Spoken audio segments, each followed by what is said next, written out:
বাবা আর মেয়ে গল্প করতে বসেছে। তো মেয়ে বাবাকে জিজ্ঞেস করছে যে বাবা, তোমার সঙ্গে তো অনেকক্ষণ অনেক গল্প করলাম, একটা কথা না আমার মনে সবসময় খুব ঘুরঘুর করে প্রশ্নটা, তো কখনো তোমাকে জিজ্ঞেস করা হয়নি, আজ জিজ্ঞেস করছি। এই যে অনেকেই বলে যে তোমার মানুষটাকে, কাছের মানুষটাকে ছেড়ে দাও কিন্তু লাটাইটাকে তুমি ধরে রাখো, বা তোমার ছেলেকে তুমি ছেড়ে দাও কিন্তু তার লাটাইটাকে তুমি ধরে রাখো, সুতোটাকে তুমি ধরে রাখো। এই কথাটার মানেটা তো ঠিক বাবা আমি বুঝি না।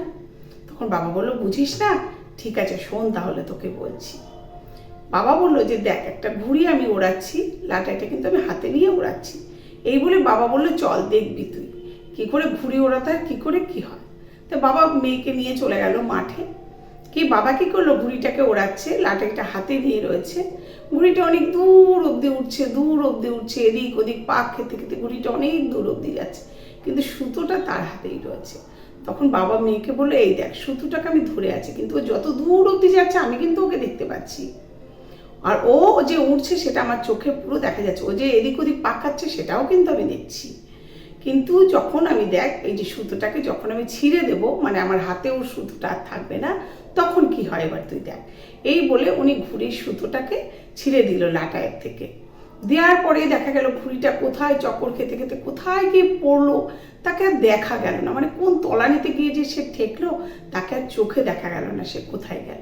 তখন মেয়েটাকে বললো, এই দেখ যখন আমি এই সুতোটাকে ছেড়ে দিলাম ও কোথায় কোন তলানিতে গিয়ে ঠেকলো সেটা আমরা কেউ আর দেখতে পারলাম না, আর ও নিজে কিন্তু তলানিতে ঠেকলো যখন ওর মানে যার হাতে লাটাই তার থেকেও সরে গেছে।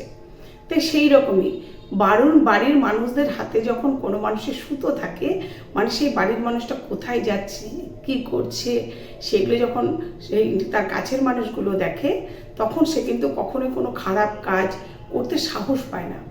আর বাড়ির মানুষগুলোর হাতে যখন তার সুতোটা না থাকে, মানে বাড়ির মানুষের কথা শোনে না, বা বাড়ির মানুষ তাকে কিছু বললে সেটা খেয়াল করে না, খেয়াল রাখে না, সে নিজের মতো নিজে নিজে উড়ে উড়ে চলে। অনেকে আছে না যে নিজে যেটা বোঝে সেটাই খুব বেশি বোঝে, সেটাই খুব ভালো, বাড়ির মানুষ যেটা বলছে সেটা একদম ঠিক নয়। বিশেষ করে তাদের জন্যই এটা হয়, কারণ বাড়ির মানুষরা তার খেয়াল রাখতে পারে না, সে কোথায় যাচ্ছে কি করছে বাড়ির মানুষরা খেয়াল করতে পারে না, বুঝতেই পারে না বাড়ির মানুষরা। তাই বাড়ির মানুষদের কথা যে শোনে বা বাড়ির মানুষরা যা বলে সেটা সে যখন শোনে বোঝে, তখন কিন্তু সে এইভাবেই উঠতে থাকে, আকাশে যেভাবে ঘুড়িটা উঠছে একেই বলে সুতো ধরে রাখা, মানে বাড়ির মানুষদের কথা শোনা বোঝা, তাদের কথা মতো চলা, তখন সে কিন্তু আকাশে উঠতে থাকে। আর যারা নাকি যে কথা শোনে না, বাড়ির মানুষরা যা বলে একেবারেই তা শোনে না, তারা ভুল বলে বাড়ির মানুষ, এটা ভেবে তারা নিজেরা পথ চলতে থাকে, তারা তখন দেখবে বিভিন্ন জায়গায় উছুট খায়, আর উছুট খেতে খেতে একটা সময় কি এরকম ওলট পালট করতে করতে গিয়ে কোথায় অন্ধকারে হারিয়ে যায়, তলানিতে ঠেকে। কারণ তাকে ভালো বুদ্ধিদাতা তার কেউ থাকে না। ভালো বুদ্ধি তো নিজের মানুষরা দেয়, নিজের মানুষরা ছাড়া তোকে ভালো বুদ্ধি দেয় না, তখন সে গিয়ে তলানিতে ঠেকে। তাই এই সুতো ধরে রাখাটা মানে হচ্ছে নিজের মানুষ যেন সুপথে পরিচালিত হয়, সেটাকেই দেখা।